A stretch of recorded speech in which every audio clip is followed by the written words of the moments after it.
It's your man 100 Grand Ross with The Rock Never Stops. We back again for another one. A little bit late, but better late than never, right? But I'm always right on time. You feel me? I am here with another episode. Today we are going to talk about a topic that's just been coming up more and more. I think everyone's hearing it as JB Bickerstaff, Jalen Duren, our guys are getting on podcasts and interviews and things like that. There's a lot more notoriety around the Pistons 19-5 start. We are looking at a team that people are having to really reckon with can come out of the East, can really legitimately come out of the East. And we're going to talk about that in this video. But before I do, as always, smash the like button for me. Hit subscribe and the bell for notifications. I know it's a little thing for you, but it's a big thing for the channel. So I appreciate all the love and support when you hit that little like button, hit subscribe, right? Hit the bell for notifications, even on the little bell thing. Scroll up and put all, right? So this way you get my posts, questions I be putting out there, surveys, things like that, the short videos, so you can get all of it. And then for the lucky few, the proud, the homies, the family who become members, it's always love for y'all. Always love for y'all. Remember, this is an interactive live chat. We get into Detroit Pistons basketball and other NBA news. So I hope y'all enjoy it. I am ready to go this morning. I'm ready to go. This is a dope topic because it is a topic that I think many times, well, I would say for sure recently, has been made passingly about the Detroit Pistons. Can they come out of the East? Can they come out of the East? Can they be this team? Can they beat everyone that we thought was going to be better than them? And I think resoundingly, overwhelmingly for all of us, we keep saying, yeah, yes, yes, yes, yes, 100%, yes, yes, yes. We could beat the Knicks. Yes, yes. We could beat the Cavs. Yes, yes. We could beat all of these teams. We can beat them all. But are we ready? Are the Pistons ready? Are the Pistons genuinely ready to be at the top, to be a contender, to have the expectations? This is what I've been talking about more and more as we have progressed throughout this year, that we are not playing for the record.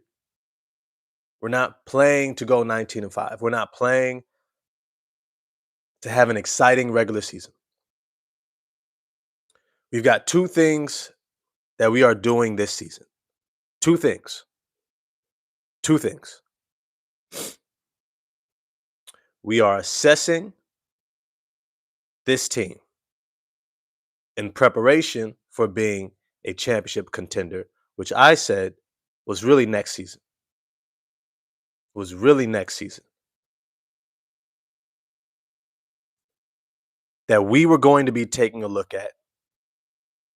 Can Ivy be a second leading scorer for an NBA championship team? I think so. Can Jalen Duren be that third scorer for a championship contending team? I believe so as well. Can Asar Thompson figure himself out, work out the kinks to become what we all believe he could be? What Jalen Duren just said recently in an interview, the best defender in the league. I think he's already probably top 5. Can this team mature? That's a big one. That's a big one. Can we mature into being what people are beginning to take note of, acknowledge, and ask about? Can we come out of the East? Now, if you see a game on the side reflecting off my glasses, I'm watching the Raptors-Celtics game. This is what I do. I love the game of basketball. I love the NBA. I'm going to be catching up on a lot of the other teams that I haven't seen, haven't been watching as much because these games are coming up. We've got the Hawks. I did a rewatch the other day. If you haven't seen it, please go back and see it. gives you a little insight into how I view the game, how I watch the game from my unique lens, from my background, professionally, coaching, training, all the different stuff, right? Um, and then I'm taking a look at these Boston Celtics that are flying up the standings, currently sitting at number 3, only behind the New York Knicks, I believe. Um, we're looking at a Boston Celtics team that already beat us, led by MVP candidate Jaylen Brown. If I'm honest with you, Jaylen Brown, who's, I would say, probably playing better than Cade. If I'm honest with you, I'm going to keep it 100 with you. I'm going to keep it 100. I'm not going to sugarcoat nothing. I'm not going to pretend. I'm not going to sit up here in front. I'm not going to act like, right, our MVP candidate is number 1 in that standing. He's just not. He's getting there. He's getting there. And we talked about that yesterday in the live. What Cade Cunningham is learning to do. He's still learning how to be a superstar. You don't just automatically wake up because you got the talent and you're a superstar. You actually have to grow into that. Michael Jordan had to grow into his superstardom.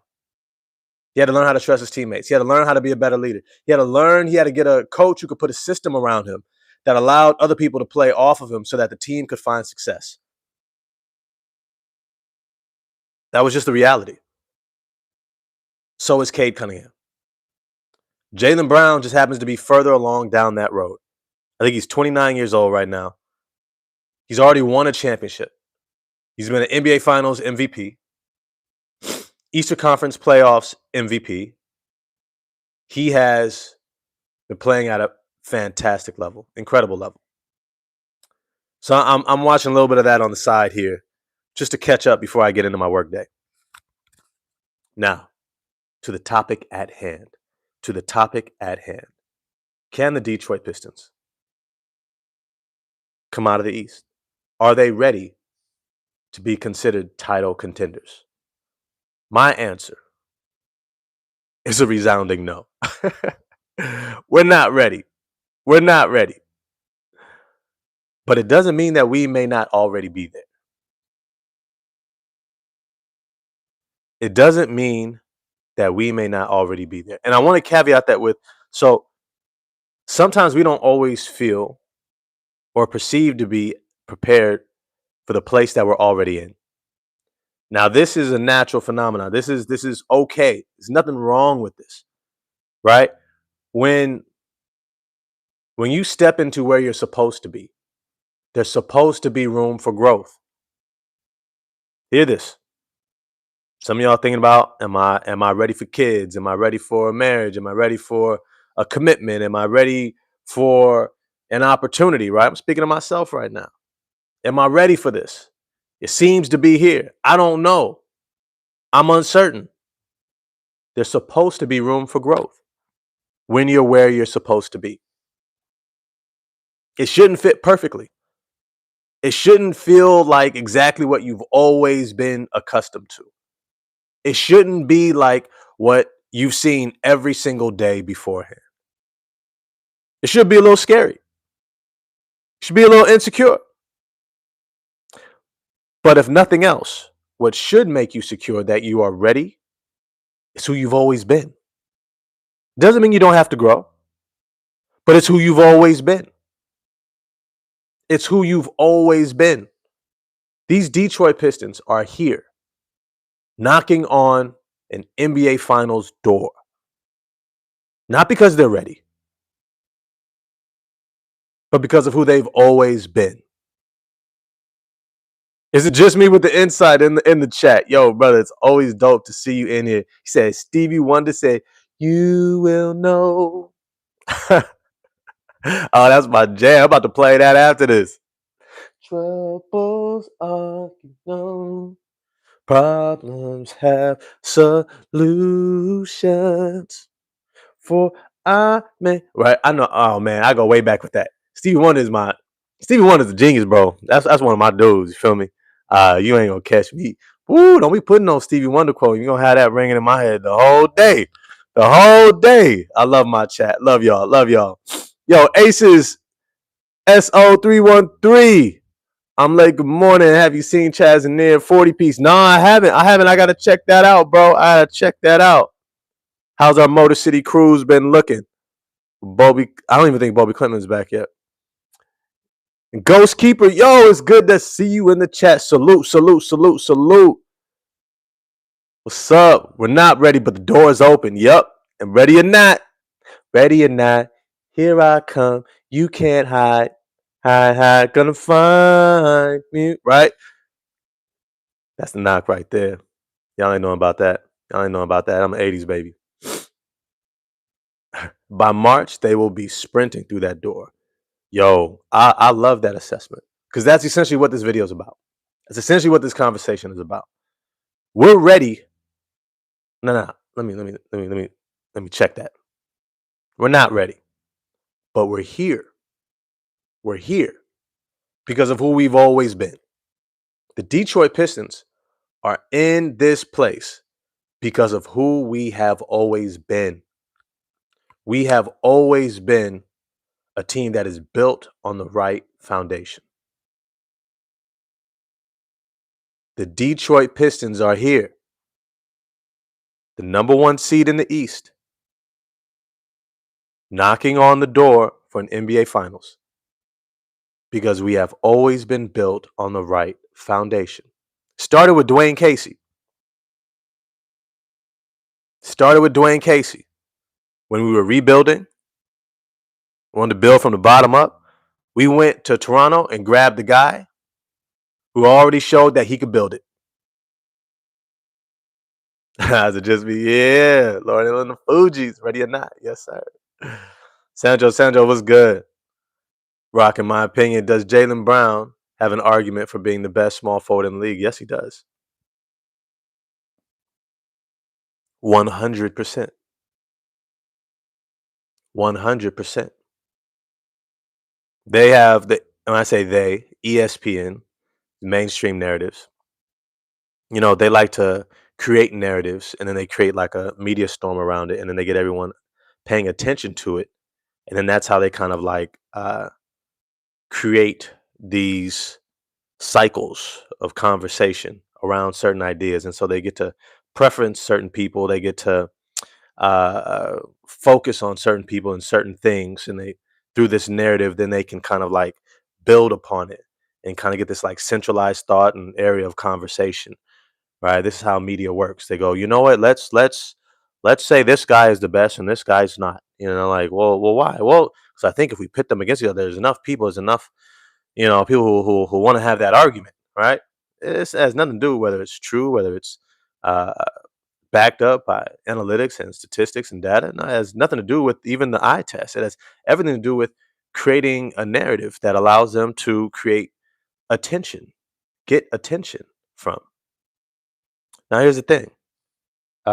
There's plenty of bias that goes into it. Plenty of bias. And in that bias, certain people are going to get pushed to the forefront and others are not. One of them has been the whole Jason Tatum, Jaylen Brown debate. And they have decided we're going to go with this guy versus that guy. Now there's a whole colorism thing, and we can get into that later. That's the NBA. That's the United States.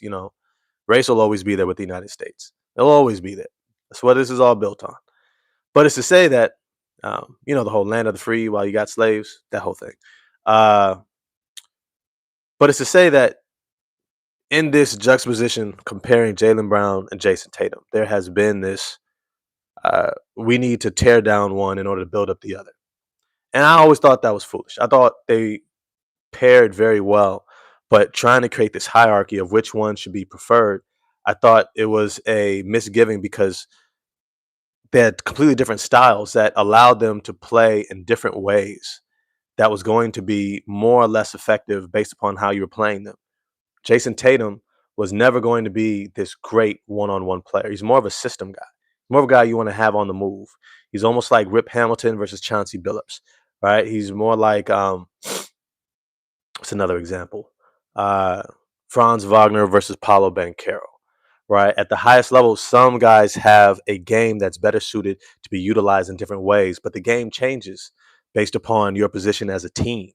And so if your position as a team, let's say you're in the regular season, system guys are going to look great in the regular season, right? They come off the screen, they curl action, they get a quick pin down, they're cutting across the paint.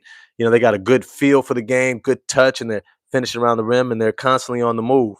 Then there's other guys who are more isolative players who really kind of don't need a lot of extra around them in order to get theirs. They can get downhill, they can get to their spots, they can get their shot with a lot of efficiency, footwork, and playing in a very direct manner. You know, let me get here, let me get there from A to B, straight line drive. And that's kind of the contrast and comparison between Jason Tatum and Jaylen Brown. I would also say between Franz Wagner and Paulo Banchero. There's a reason why when you look at Paulo Banchero's playoff numbers, oh my goodness, they're otherworldly. But then when you look at Franz Wagner's, you're like, oh, they're good, but the eye test, not quite, not quite. You know, there's times where you need that shot in that moment, and you go to Paulo. And the same thing the Boston Celtics have figured out. When they've needed a shot from that guy in that moment, it's been Jaylen Brown. When they got to the NBA Finals, the first time against the Golden State Warriors, that was apparent. I watched that whole series because I'm from the Bay, you know what I mean? So I'm out here with the Warriors, Stephen Curry. They're making this improbable run back to the NBA Finals, continuing the dynasty that nobody thought, even the Warriors didn't think that they were going to be there. If I'm honest with you, Golden State Warriors thought they were moving on, thought it was about to be a reset. Jordan Poole and them, there was going to be a whole lot of people getting traded, moved on from. It's going to be a new regime. And then they make this run. And they're like, oh, shoot, I guess we got to keep this thing going. Not like in a depressing way, just more like, oh, well, how do we work this out now? How do we figure this out now? Jaylen Brown has been one of the best players in the league for a long time. The overshadowing hasn't been by the people who have watched, but it's been by the media because they preferred Jason Tatum. They preferred a guy who gave them a certain feel that they wanted. Keep in mind, Jaylen Brown's also a very social conscious person. He comes out of UC Berkeley, played at Cal, about 20 minutes up the road from me. Very smart. I mean, you can't get into Cal. It's one of those places like Stanford, and he's outspoken. Yep, doing the whole Black Wall Street thing. Dope brother, in a lot of ways. So there's a reason why they want certain attention on certain guys versus other guys. Some guys, you know, they don't necessarily want a lot of attention to. Shifts things. All that's to say, I digress. Jaylen Brown is definitely one of the best players in the league. This year, he's proven it without a shadow of a doubt. It's probably definitely top 10. Probably closer to top 5 than a lot of people would like to think about, talk about. All that's to say is that that's who we got coming up this week. We've got the Atlanta Hawks tomorrow. And then on Monday, we've got the Boston Celtics. And this is something that this is another reason why I say that we're not ready, but we are here.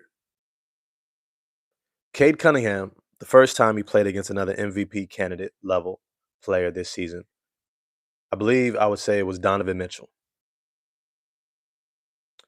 And Donovan Mitchell and the Cleveland Cavaliers came in and they proceeded to wax our ass, run us out the gym, big bro us, sun us, put us in our place.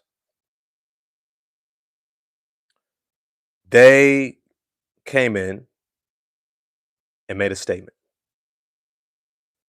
The reason why I want to talk about this is because this is what championship contending teams do. This is what great players do. If you ever talk people like LeBron, Michael Jordan, the great ones, one of the things that they always saw was who was coming, who was up and coming. And what they would do when they had an opportunity, whenever they would face these guys, they looked to make a statement to let them know, yeah, you're a really good player. You got a lot of talent, but you ain't me. You ain't me. It ain't this. I need you to know that because psychologically, when you see me coming in the playoffs, in the finals, how you see yourself in relation to me is going to give me a mental advantage. There's going to be plays that you don't make because you don't even see yourself being able to make it because of this ass whooping that I'm about to give you. There are certain plays you will allow me to make because of how you see yourself in relation to me because of this ass whooping I'm about to give you. If I make you feel and know that I'm stronger than you, when I see you in the playoffs, you could be playing as hard as you want. You will give me ground because in your unconscious mind, you will know that I'm stronger than you. But I'm going to make sure that you know that. So I'm going to come at your head. I'm going to beast you out in this game. I'm going to cross you up. I'm going to step back. I'm going to embarrass you. I'm going to get to the rim. I'm going to dunk on you. I'm going to make a statement all game long so you know if I have to face you in the playoffs that I'm better than you. And that little advantage sometimes is the difference between getting that bucket that gets you into a rhythm that allows you to have the big game versus your opponent getting that steal that gets them going. That changes how the referees see you in relationship to me, that then impacts how they call the game. Remember, this is chess, not checkers.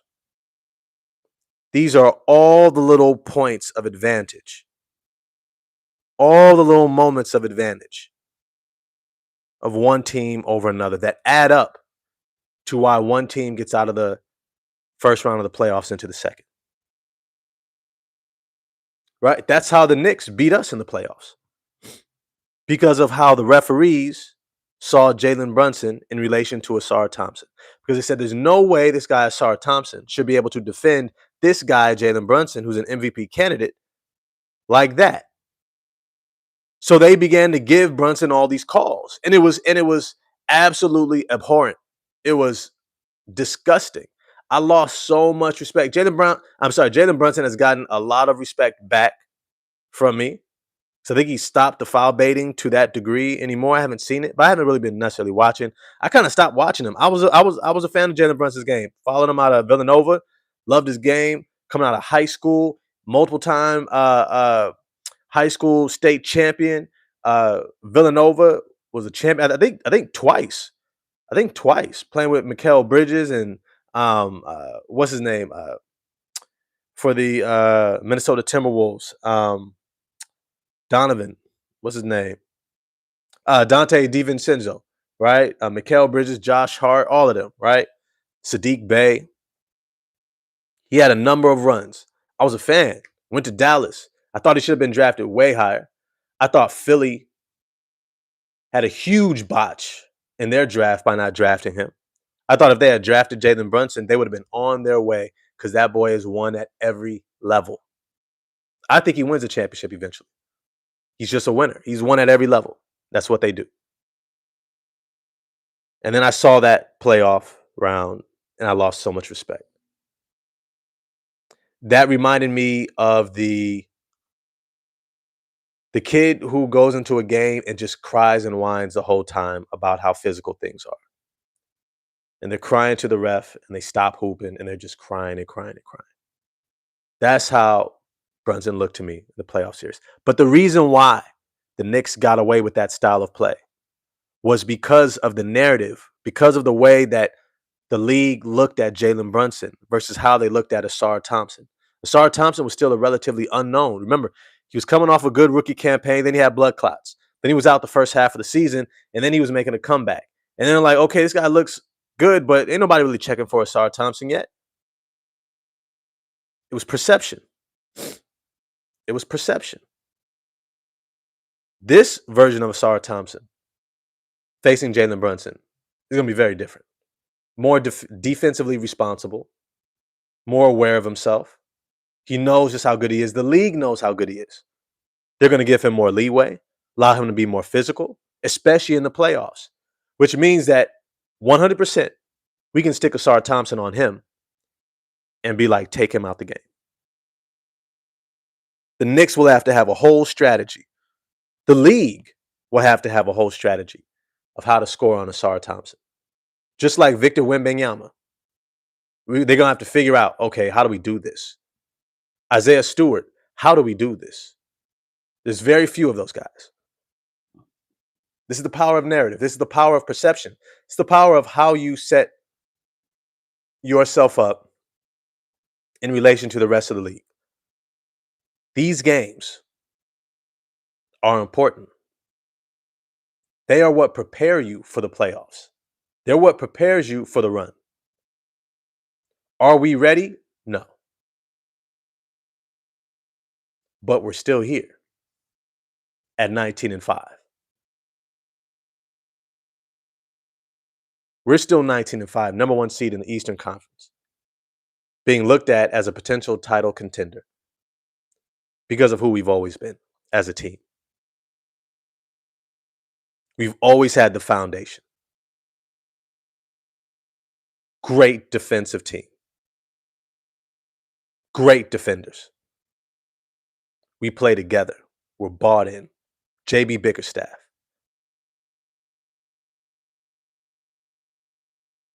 The front office. Trajan Langdon. Formerly Troy Weaver.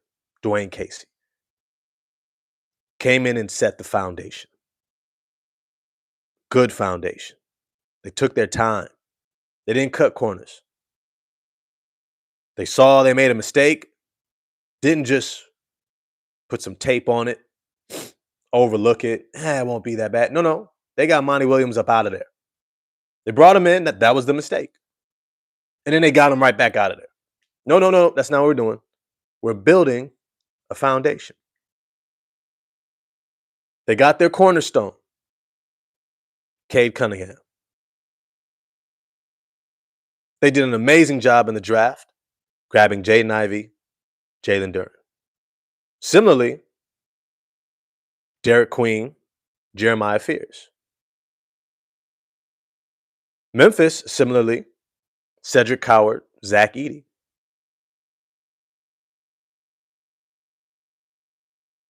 You got to have those pieces that fit around the piece. And then you begin to build out the rest of the roster. Asara Thompson, Marcus Sasser. Right? Then you go ahead and get Ron Holland, Dennis Jenkins. You already have Isaiah Stewart. That's going to be part of this foundation. And you begin to put these pieces into place. JB Bickerstaff. This coach that's been an NBA coach probably his whole life. Watching his dad, an NBA coach. Being in locker rooms, walking down hallways, being on the court. He's not here in this moment by accident. He's been this. I thought he was a great coach, a great option. When he was in Memphis, he was the interim. They didn't give him that job. I was like tripping. Saw what he did. He was doing the same thing. Okay, they're lost. Cleveland picks him up. Does the same thing. Builds them out. Gets them into the playoffs. Then they want to blame him because they can't get past the second round. You can't get past the second round if you're hurt all the time. That's not a coach's fault. Kenny Atkinson, same position. Same position, right? Injuries happen. It's part of the game. Now, here's the thing. We have 2 games coming up. The Atlanta Hawks, whom we only beat by 1 point a week ago. 1 point. That's it. That's it. We didn't blow them out the water. We didn't dominate them. We beat them by 1 point. That's with no Trae Young, no Kristaps Porzingis. You have to begin to put distance between yourself and other teams. Atlanta has more to gain by barely losing by 1 point with Trae Young out and no Porzingis than the Pistons have to gain by winning by 1 point with our full roster. Now, we could say Ivy is not fully back yet. We know that. Got it. We know Ivy's not fully back yet. Still coming off the bench. Sooner than later, he'll be in the starting lineup. I did a video a little bit while back. Feel free to scroll back through the annals. I talked about, will they use this break, this 5 days off, to move Ivy into the starting lineup? They used our last break to bring him back into the fold off of the knee surgery or the knee injury. Oh shit! Sorry, I'm watching the game right. I told y'all at the beginning, I'm trying to catch up on all the other teams I haven't seen, Boston and Toronto. Watching the game right here, y'all should watch it because after the Atlanta Hawks tomorrow, on Monday, we've got the Boston Celtics, who are playing their asses off. They are playing their asses off. I think they got the number 2 offense in the league. They have the MVP candidate, Jaylen Brown. They have a team that's locked in and bought in, knows what it means and how to win an NBA championship. They've got young guys who fill into their roles. Yeah, we've got Ron Holland. They've got about 2 or 3 Ron Hollands. I'm not saying top potential, but I'm saying they got a few young athletic boys, 6'9", 6'8", 7-foot wingspans. Josh Minot, Jordan Walsh, Hugo Gonzalez. These versatile kind of defensive two-way specialists play with a lot of athleticism and energy. Hugo Gonzalez knocks down a 3 on cue. Who at one time Jaylen Brown used to be. That's why I keep comparing Ron Holland to Jaylen Brown. They have a long athletic team that knows how to win, built on a similar foundation of defense, togetherness. We have to begin to prove to ourselves that we're this team, that we're a championship contender, that we can win a championship. We have to prove that to ourselves. And we do that by coming into these games with something to prove. But I don't even think that we're there yet. I don't even think that we're there yet. We're good. Great team. Great talent. We're not there yet where we're proving something, we're making a point in games. Right now, you know where we're at? Is the room for growth stage. We're growing into this role. We are growing into being a contender. We out here on the couch like, oh, there's a lot more room on this couch than the one I used to have. You know, when you get out of college, you used to be in the dorms. Maybe you got out of high school, early 20s. You always had roommates. And all of a sudden you get closer to your 30s and you finally get your own spot. It's kind of a special feeling. You begin to stretch out, flex, take up space in ways that you hadn't become accustomed. Now you gotta remember to tell people to take their shoes off before they walk in. Right? Oh, hey, shoes. Put them on the rack right there. Put them on the rack. Put them on the rack. Chop. No, coaster. Put it on the coaster. Put it on the coaster. Put it on the coaster, right? Put it on the coaster. I don't want you to mess up the wood. Right. Got your couch. Your niece and nephew come over. They want to watch TV and eat on the couch. You're like, well, hey, at the table. Finish eating at the table. Then you come over. I don't want you to mess up my couch. Right? You start flexing, stretching out, right? You get out the shower, walk around butt naked. It's your place. It's yours. You got to stretch into it, expand into it, grow into the space. Are you ready? You may not be. You may not think of art pieces and where you want to put it and stuff like that, furniture arrangement. And, you may not know all the things you can do with your own place, but you're growing into it. That's how these Detroit Pistons are. We're not ready, but we're here. Right now, what we're focusing on is how to show up consistently here. How to show up consistently here. How do we execute consistently? Right? Cade is learning not to go into hero ball mode every second half, fourth quarter, taking his teammates out the game and not trusting them. Right? Jay Ivey is learning how to be better on defense, staying in position. Right? Guys like Jalen Duren staying out of foul trouble. Guys like Isaiah Stewart not getting goaded into technicals and bad fouls. Guys like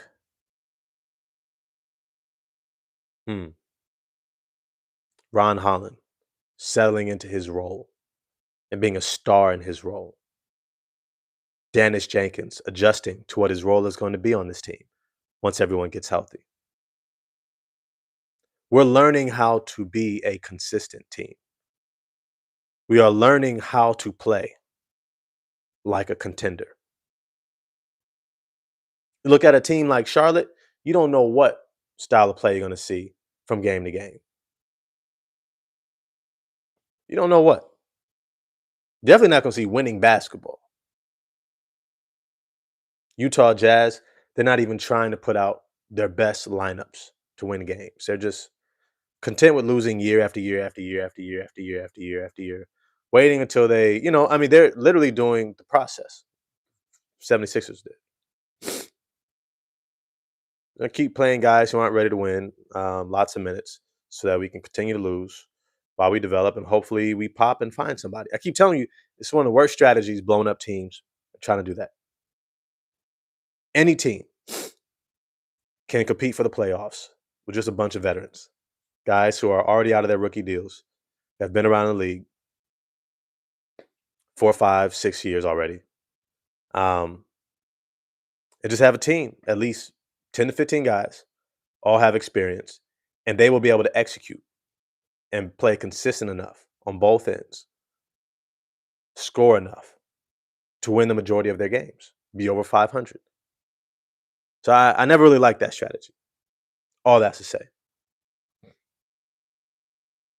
the Detroit Pistons are growing into this position of being a contender.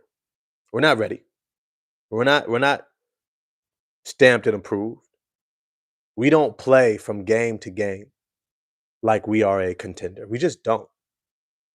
We play like a very, very talented team. The reason why eventually, I think probably by the second half of the season, probably not, if I'm honest with you, we'll get to this place probably late March, early April, where we start needing to prove something to ourselves of who we think we are. Where we will start looking to prove to others who we know that we are. We will start doing things like circling games with other MVP candidates. And Cade Cunningham says, I want to be the best player on the court against that guy. Against Luka. Against Donovan Mitchell. against Giannis, against Jokic. I want to prove to myself that I am better than them. I want to prove to them that you are going to have to check for me, not me checking for you. These are the mental advantages in playoff series. Remember, these are what creates the narratives and the unconscious biases that impact the prejudice that referees referee with. As we see Jaylen Brown rip Brandon Ingram at the top of the key and then get the loose ball and lay up at the other end. That's a mental advantage in a playoff series. Brandon Ingram is lined up against Jaylen Brown. He'll remember, ooh, last time I tried this move, this guy ripped me. I may not try that move. These are the little small advantages. By the playoffs, you're able to position yourself to be able to come out the victor. That's why they talk about the road to a championship.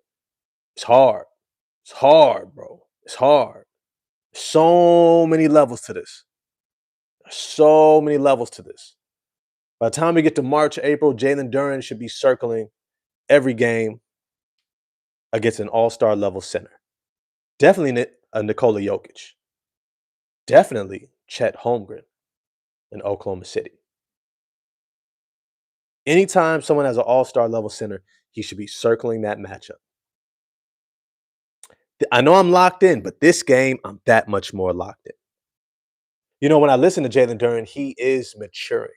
He is maturing. And it's in small, subtle ways. I remember it was around Halloween, and it was one of those like beat reporter type situations. It was like a Detroit Pistons talk or something like that. I don't know. He was coming through the locker room. I think he was headed out to his car. Somebody was, they were like asking him some sort of trivia question or something like that. And then they asked him if he wanted some candy. He was like, nah, I can't have candy. Wouldn't say that he didn't like candy. He didn't want candy.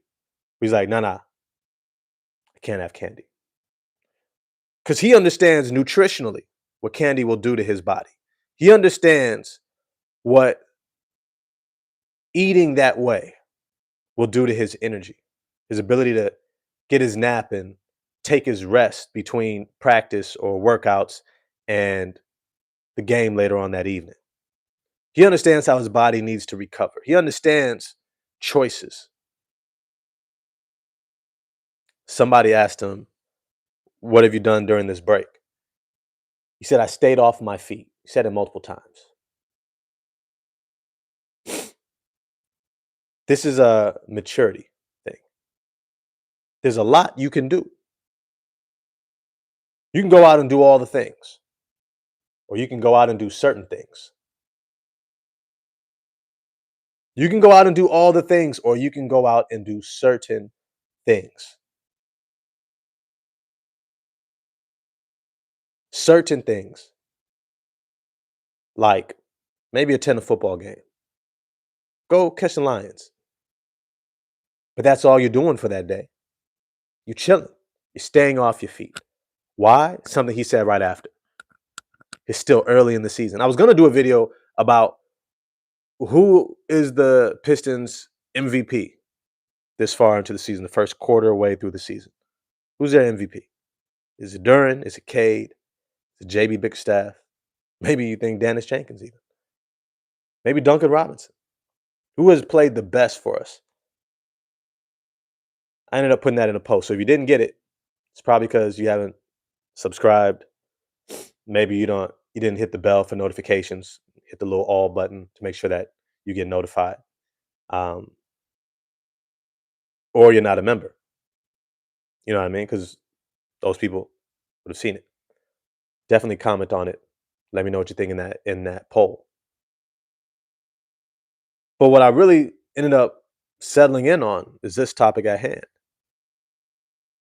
Are the Detroit Pistons ready? I keep using this Avengers analogy. And I think we've settled into in the chat who a lot of these guys are, right? Cade Cunningham is Captain America. Doesn't always make the best decisions, but you trust his heart. His heart's in the right place. You know what I mean? He's the leader that you love to be led by because you trust his heart in the right place. Asar Thompson is Iron Man.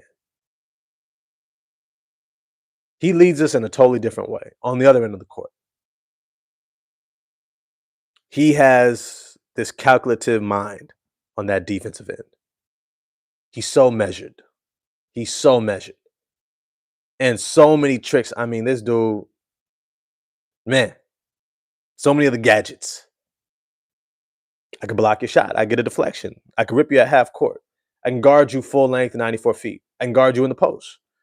I can close out. I can close out and retreat and cut you off. I can box out, get the rebound. Weak side shot block. On ball shot block. I can rebound out of my area. Get out in transition. Point forward. Set up my team. He's got so many things he could do. It's ridiculous. It's ridiculous. And now he's just coming around to shooting and scoring more. We have to have him score more because we can't afford to take him off the court. Then we've got Jalen Duren. That's our Thor. Shout out to, actually, I don't know if y'all know, Thor, the Greek mythological god, actually comes out of the West African belief system of the character or the god Shango. Shango had a double-sided axe. That's where Thor comes from. The hammer, double-sided hammer. Shout out to African history. Yeah,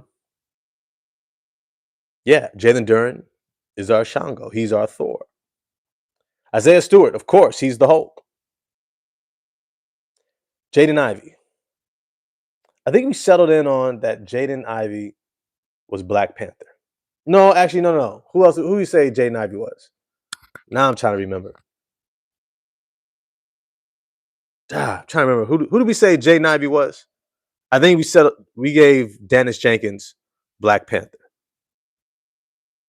Said Jaden Ivey was somebody else from the Avengers. I'll remember it. I should write this down. I should write it down. I will soon. The reason why I keep using that analogy is because this team is a collective of incredible talents. Incredible talents. Big time talents. But we have to figure out how to dominate as a collective. We have to figure out how to make the game easy for ourselves.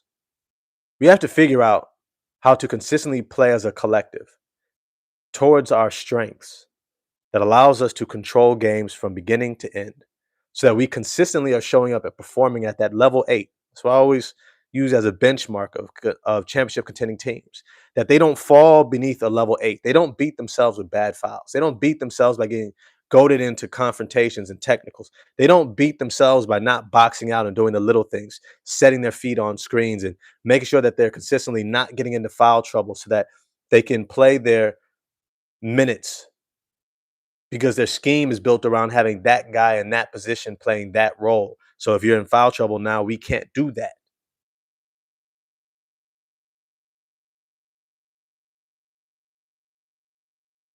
They don't beat themselves by taking bad shots. They don't beat themselves by turning the ball over, putting themselves in positions that they know they put themselves more at risk. They play for the betterment of their team. So they play, they perform, they're doing the things because within their scheme and system, it maximizes their potential. It maximizes their ability to show up and perform and play at a high level.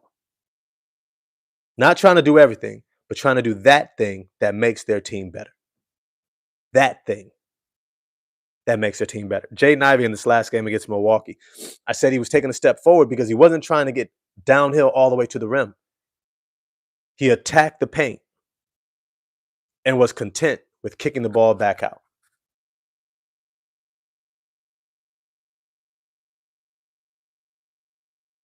Yo, Attila the Hun, what's good? What's good? Salute in the chat saying hello, listening at work. You're my Pistons source and life coach. I appreciate that, man. I appreciate that. I appreciate that, man. I really do. Uh, but we're not there yet. Jaden Ivey, his step forward was, how do I maximize my abilities for my team's betterment? You know, I'm watching this Boston Celtics Toronto Raptors game because these are two teams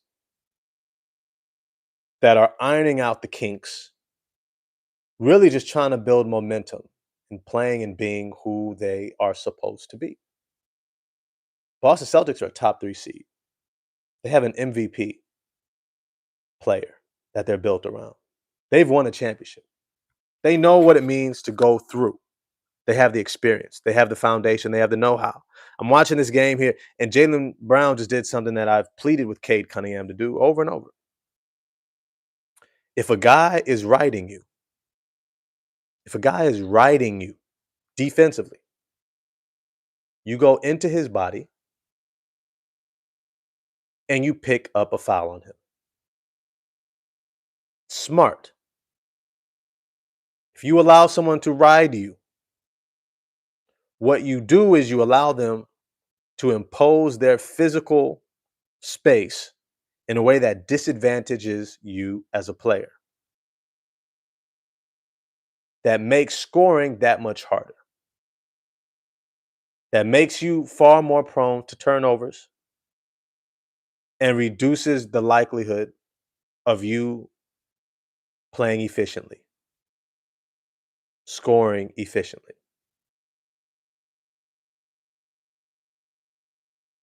That's what that does. And I keep saying that Cade needs to punish defenders by getting them into foul trouble. If they want to ride him alongside of his body, just like James Harden, just like Shai Gilgeous-Alexander, just like Luka Doncic, just like LeBron James, just like Kawhi Leonard, just like every great player, all NBA, Karl Anthony Towns, Jalen Brunson, I can go all the way through Giannis. None of them allow defenders to play them that physical as Cade Cunningham allows people to play him. You go, okay, you wanna ride me? Okay, I'm gonna go into your body, come up under your arm, and pull up for this shot, knowing that you're too close to get out of position of fouling me. And I'm gonna go to the free throw line. I'm gonna hit both these free throws, and you're gonna get your second foul, so that you now are out the game. You're gonna get that third foul, so now you're really seated on the bench. You're gonna get that fourth foul, you're out the game. I'm not going to allow you to impose your will and play me. I'm going to use all of this to my advantage. Whatever the rules are, the sideline, place on the court, who else I got on my team, what team you're on, I'm going to use everything to my advantage to maximize my position on this team, which is to be the leading scorer. To be that one that this is all built around, that forces everything to be galvanized around me. I am him, and you will respect me. Put some respect on my name. You better not try to ride me like that. And if you do, you better be ready to get out the way. Right now, Cade doesn't do that. Cade allows players to play him so physical. It's not even funny. It's disgusting. I'm like, Cade, what are you doing? Why are you allowing this guy to be draped all over you? And now you're forcing up a shot with 3-4 other guys around you. Like, are you trying to prove something to yourself? Are you trying to prove that you can score on that? Like, what are you trying to prove? A certain level of security that you got to have with yourself where you're not trying to prove nothing. You could just play the game. Smart. There's levels to what we're trying to do as a team. Are we ready to be a contender? No. But we're here. We're here. The door is open. They gave us the keys. 19-5. We're here. We are here. Please believe the Boston Celtics team that we faced the last two times is not the same Boston Celtics team that we're going to face right now. It's not. Nehemias Queta, my Portuguese brother, who I've liked for a while, is playing at a high level. When we first faced him earlier this season, he looked like a backup who was being asked to start. I'm looking at this game right now. He looks like a starting NBA center. He's gotten more comfortable. He's gotten more confident. He's beginning to impose himself on the game, execute moves that he wouldn't have even tried before. Jordan Walsh, who didn't even play the first time that we played them earlier this season, but played the second time, is now starting at power forward, defensive versatility. He's about 6'8", a little over 7-foot wingspan. He's got like a 7'1", 7'2" wingspan. Great athlete, long, fluid athlete. Knocks down threes from the corner, gets out in transition, and gave Cade Cunningham hell. Ivy was Spider-Man. Yeah, thank you. You know, I got the best chat. I keep telling y'all, my chat is lit. Yo, if y'all do nothing else, engage with the chat. Y'all be having great conversations. I just can't always keep up. But if you send me the super chat, we will stop. Or if you're a member and I see that star, I'm stop and acknowledge.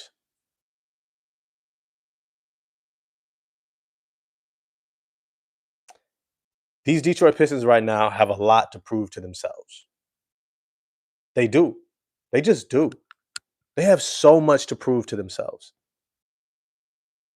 They're a team that, when I watch them play, I consistently keep saying, man, if they just figure it out. And there's a lot of levels to figuring it out based upon where you're starting from. Not everyone has the same thing that they're having to figure out. As I watch Jaylen Brown execute a step back, he gets his mismatch against Jakopoto, immediately drives into his body, gives a little elbow, chicken wing, push off, step back behind the three-point line, top of the key, shoots three, wide open, nothing but net. In fact, the Boston Celtics as a team notice Jaylen Brown has a mismatch, and they clear it out. They know exactly what he's about to do because he's going to do the same thing. He's playing in a locked and efficient manner. He knows what works and what doesn't. He knows what gets you the best shot. Maybe not the shot you can creatively think of, but gets the best shot. Right? Jaylen, when I'm watching this game, Boston Celtics are beating Toronto by 23. Now, granted, the Toronto Raptors don't have RJ Barrett in this game, so they're not quite at full strength. Right? They have their own little Avengers type thing going on there. Not to the same level as us, of course not. But quickly, Barrett, Ingram, Scotty Barnes, Podol, that lineup together is hell yeah. There's a reason why they were running through most of the league when they were healthy. They've slipped up recently as of late. True. Every team's going to go through the little slumps and stuff like that. They haven't had RJ Barrett. It is what it is. But let me say this. They're a team we're going to have to look out for. If they're healthy in the playoffs, we have to look out for them. Because these are older guys. These are guys who will execute. These are guys who know exactly what they're doing out there. They've been in the league longer. They're out of their rookie deals. Right? Brandon Ingram been re-signed twice since his rookie deal. Same draft as Jaylen Brown, Ben Simmons and them. Right? This is a team that knows how to win. Not just in the NBA, but in the playoffs. Scotty Barnes, Jacopoto, Manuel Quickly, RJ Barrett, Brandon Ingram, been in the playoffs long ago, itching to get back, itching. They're hungry. They're hungry. Said it a while ago. It's a squad, man, I would rather avoid in the playoffs. But to be honest, the reality is you're going to have to go through the road you have to go through. Having home court helps. Knowing how to deal with expectations helps.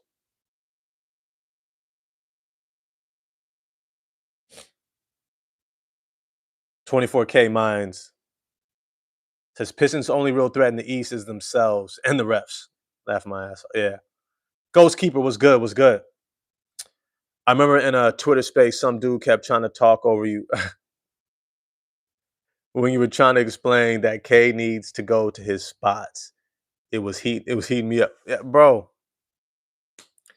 It's a thing. It's just a maturity thing, man. It's a maturity thing. You know, I think somebody was telling me it was this old school cat. He was like breaking down what it means to get older. He was like in the 70s. He was like, in your 20s, you got all this energy. You just run around, you do all the stuff. You're not really necessarily thinking about why you're doing what you're doing. And when you're a teenager, you just got all this energy in the world, and you really don't think at all. You're very one-track minded. Somebody just points you in a direction, you run as fast as you can, right?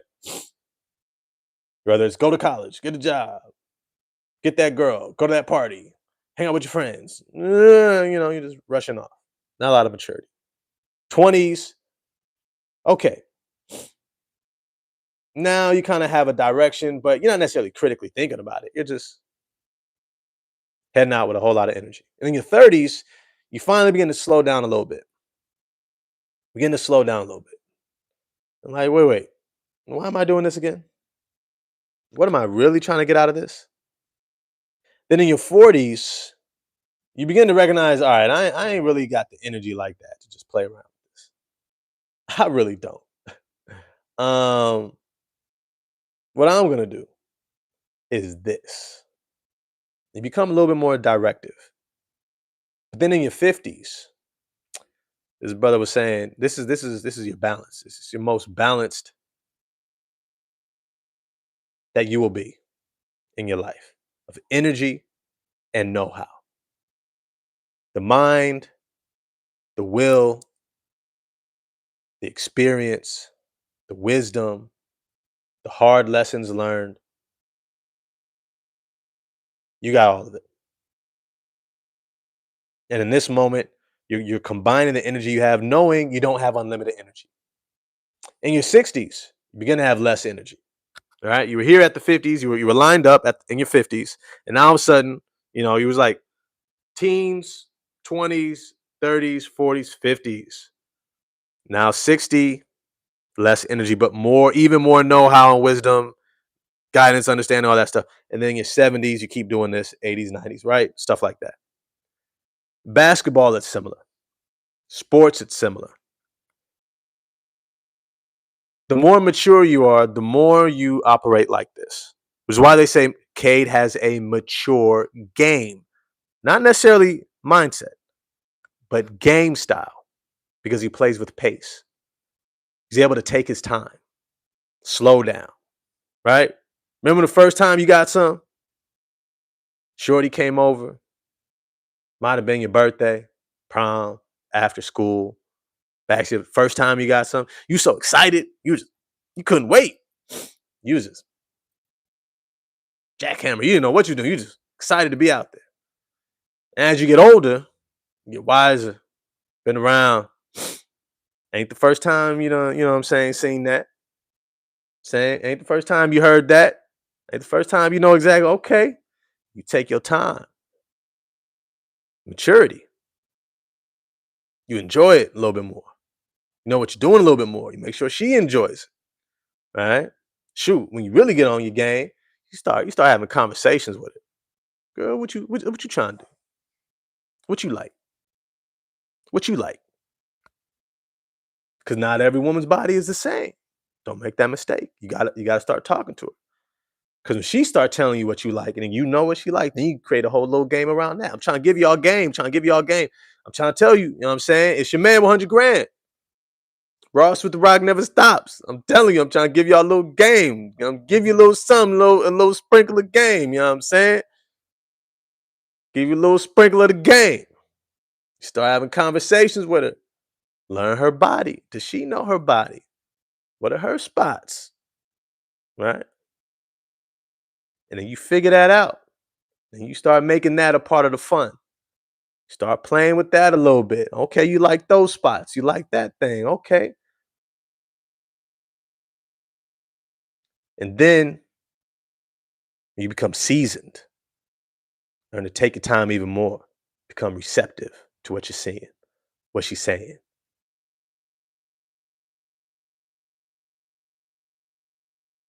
Cade Cunningham right now has a seasoned game, but not a seasoned mentality.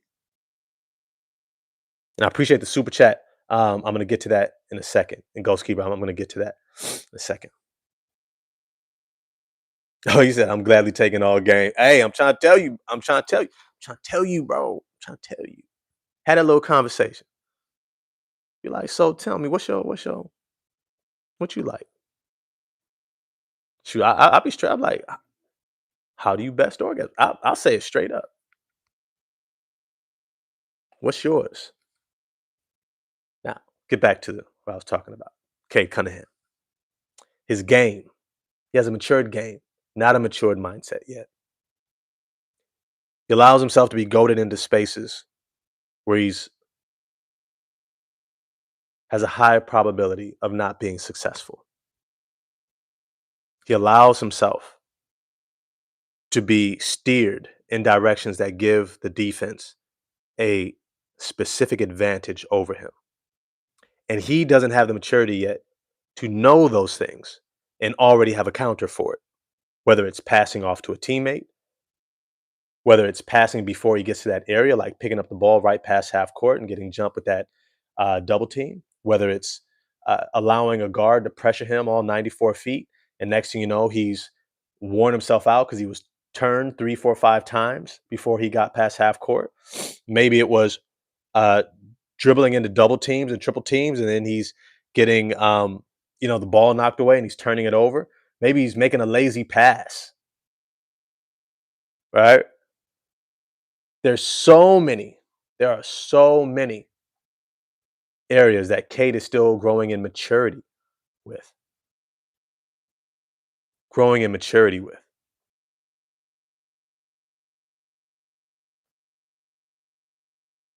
This team has levels to grow. All these guys are maturing here. That's where they're at. Are they ready to be a contender? No. But they're here. They're in the house. They got the keys. The door is open. They've stepped through.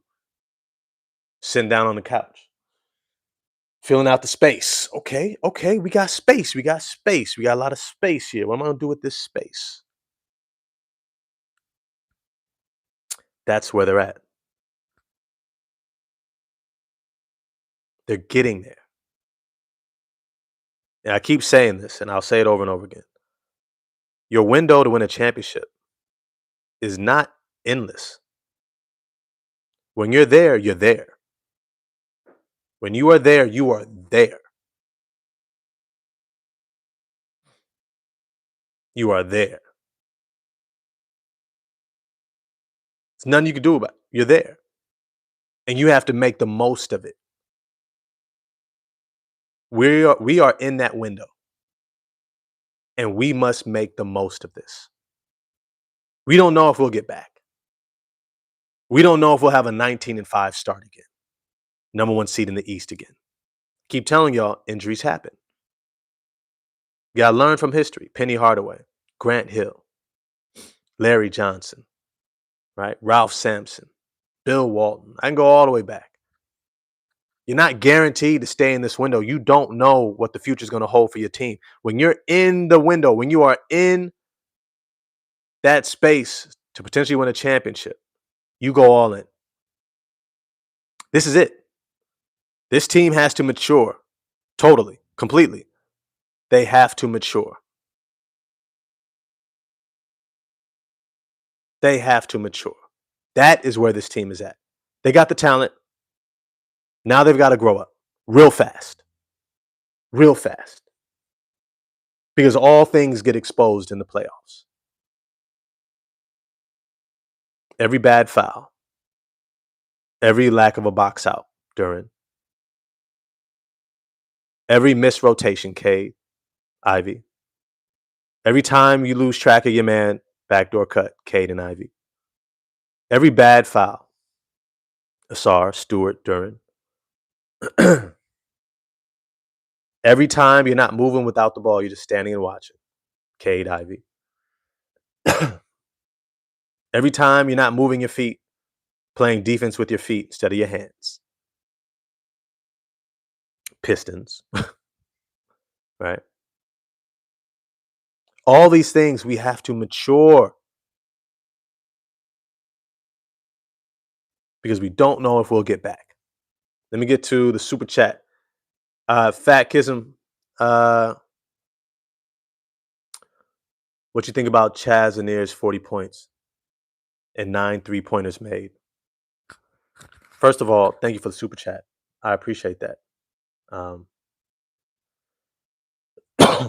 I made a point yesterday.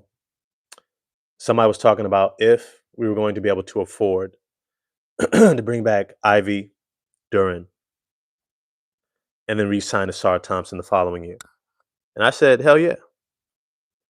Because Duncan Robinson and Karis LeVert's contracts are going to be the expiring deals that are going to be where we get that money from. And then as the salary cap continues to escalate, as it continues to go up, the salary of a Cade Cunningham getting paid 50 plus million will not hit as hard. Duran and Ivy's 30 plus million will not hit as hard, meaning it will not be as much of our cap space as it is in the moment, as it may look like today. Tobias Harris won't be making 20-something million by then. He'll be a bench role player who's probably making somewhere around 10, 11, 12.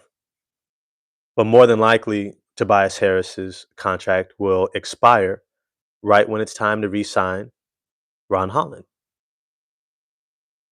That's how teams hold the salary cap space for guys that they're already anticipating needing to re-sign. They want to make sure that the deal is structured to where it ends right when they're going to have to step into a larger deal. So they're creating salary cap as players are progressing in their career and getting nearer to that time to be re-signed. I say all that to say, Chaz Anir, we have done an incredible job of drafting. Incredible job of drafting. Chaz Anir is here to take Duncan Robinson's spot as the sniper. Chaz Anir is far closer to being ready.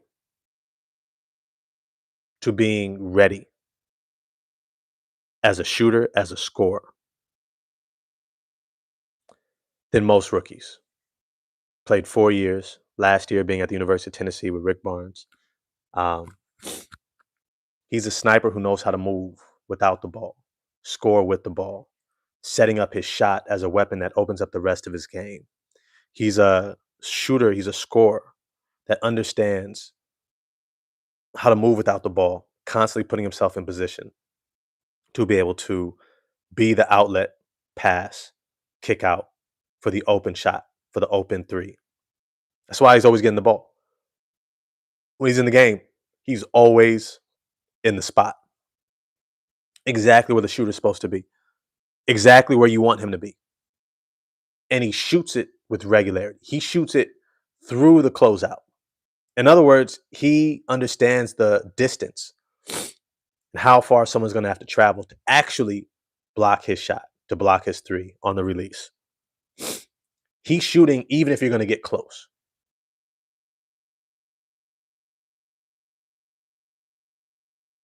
That's who Chazanier is. He is a sniper of the highest order. He is going to have a long career in the NBA as a sniper.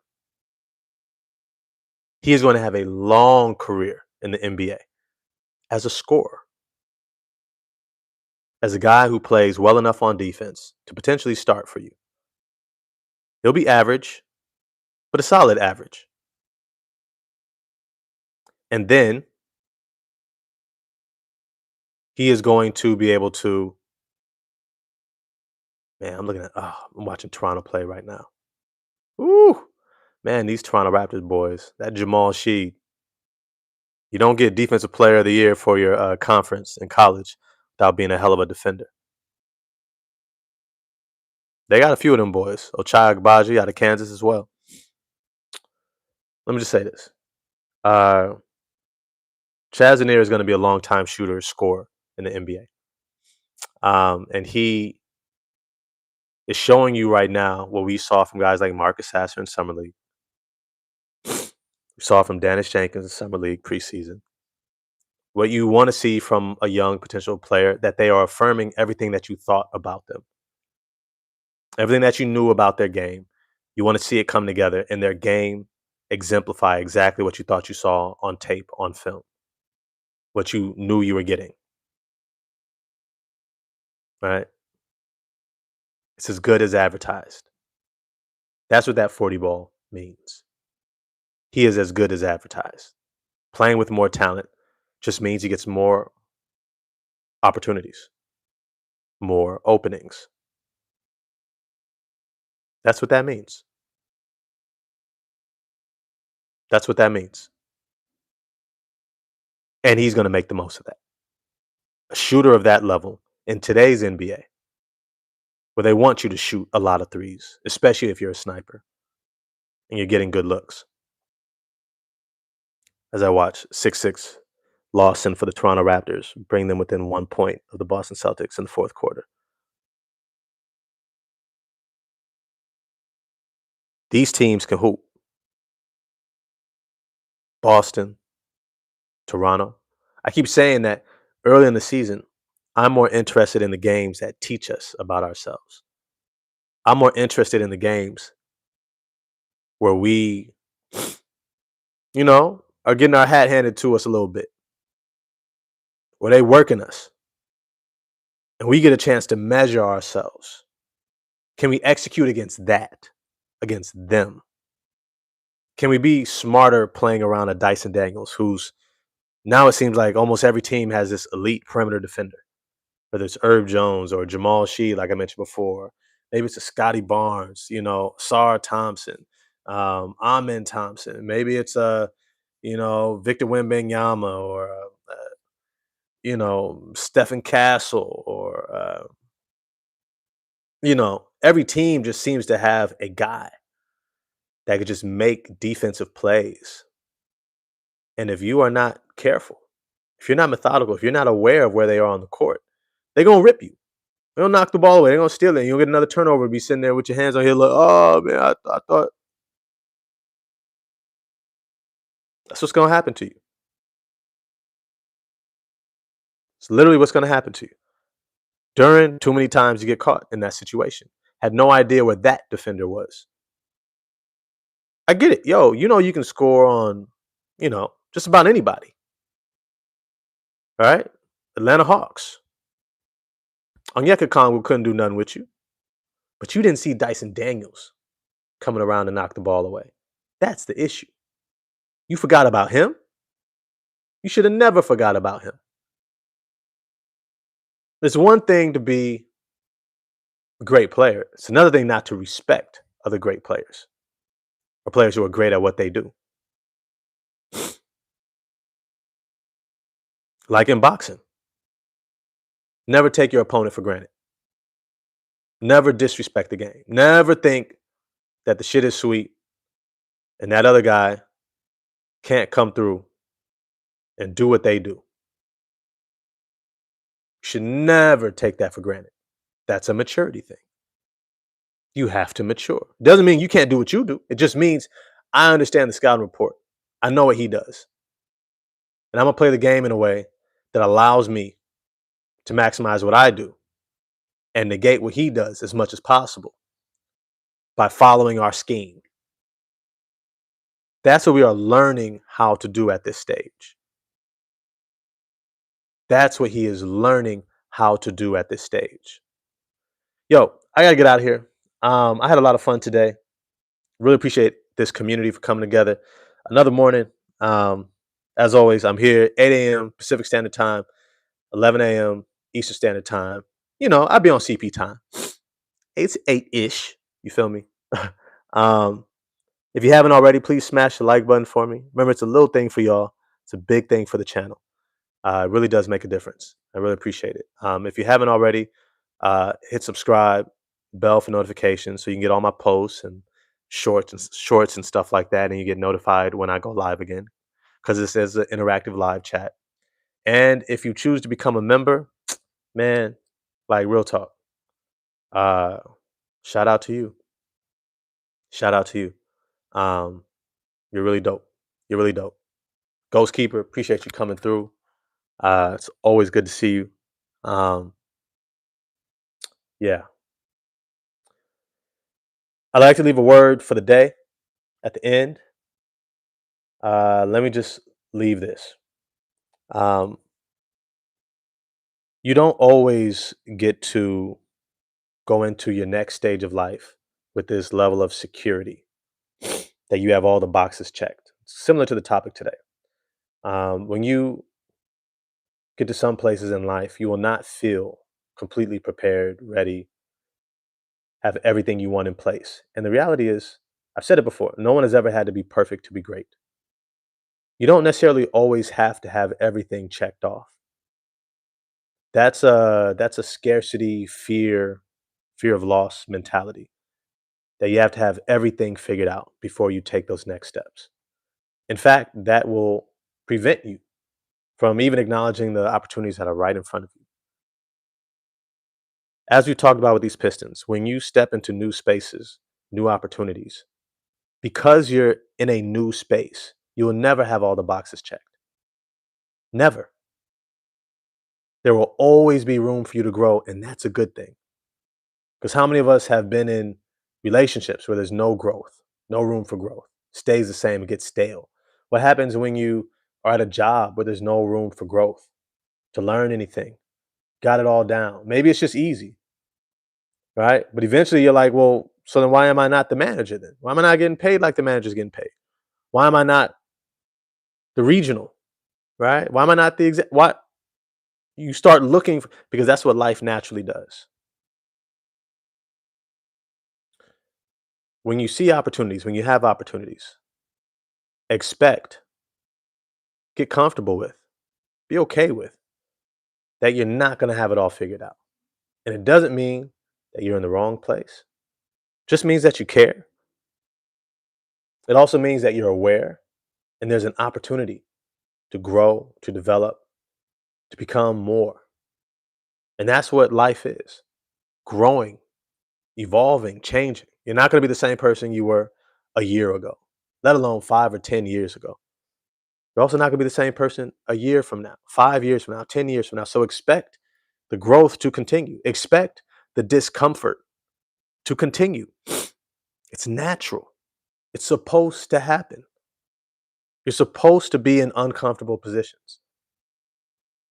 As a personal trainer, we used to call that well, cross training for one. But we used to intentionally attempt to change up the training regimens, the workouts, to call what we call to create what we call muscle confusion. Muscle confusion.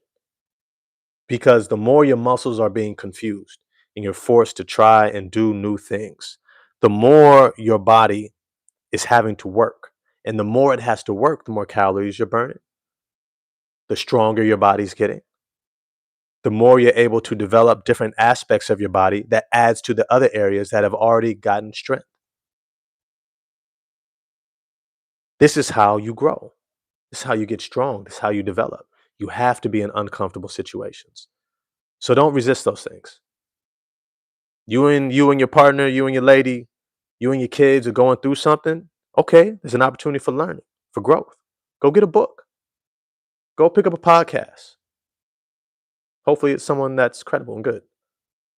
Go have a conversation with them, even if it's your kids. Hey, what's going on?